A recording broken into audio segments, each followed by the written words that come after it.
Sir வணக்கம் sir. வணக்கம். சங்கீத நாடக அகாடமியின் புரஸ்கார் விருதை இன்று குடியரசுத் தலைவர் திரௌபதி முர்மு கையால் வாங்கியிருக்கீங்க. இந்த விருது பெற்றதுக்கு எப்படி பாக்குறீங்க சார்? இப்போ இது எனக்கு ரொம்ப பெரிய மகிழ்ச்சியை கொடுக்குது.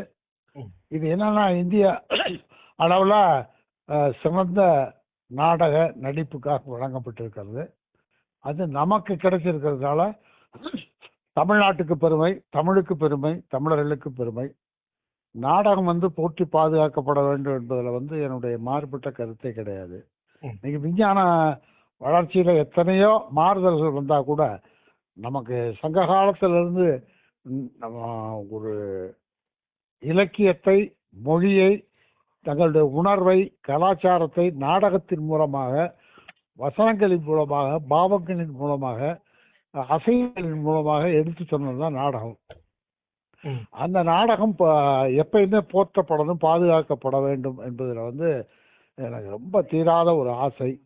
அந்த வகையில் நான் 300 படங்களுக்கு மேல் நடித்திருந்தால் கூட, ஏற்கனவே நான் தேசிய விருது ஒரு சிறந்த படத்தில் நடித்ததற்கு சிறந்த துணை நடிகராக பெற்றிருந்தாலும் கூட, இது நாடகத்துக்காக கொடுத்திருக்கிற இந்த பரிசு, இந்த தேசிய விருது எனக்கு மிகுந்த மகிழ்ச்சியை அளிக்கிறது. ஏனென்றால் அடிப்படையில் நான் ஒரு நாடக கலைஞர். அதனால எனக்கு ரொம்ப மகிழ்ச்சி. சார், நீங்க எந்த ஒரு செயல் செய்தாலும் உங்களுடைய அரசியல் மற்றும் கலை குருவான கலைஞர்கிட்ட நீங்க அனுமதி பெற்றோ வாழ்த்து பெற்றோ செய்வீங்க.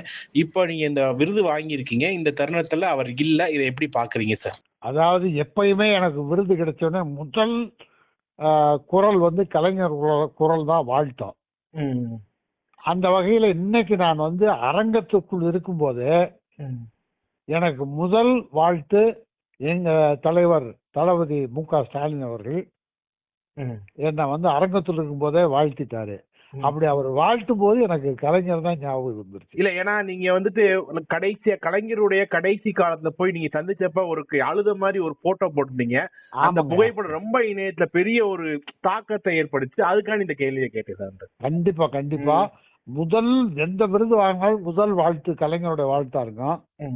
இப்ப தளபதி அவர்கள்ட்ட சொன்னா, அண்ணா நான் விருது வாங்கிட்டேன், உங்களை பார்ப்பேன், உங்கள்கிட்ட வாழ்த்து வாங்குவேன்னு சொல்லிட்டேன். முதல் வாழ்த்து அவற்றிருந்து வந்தது.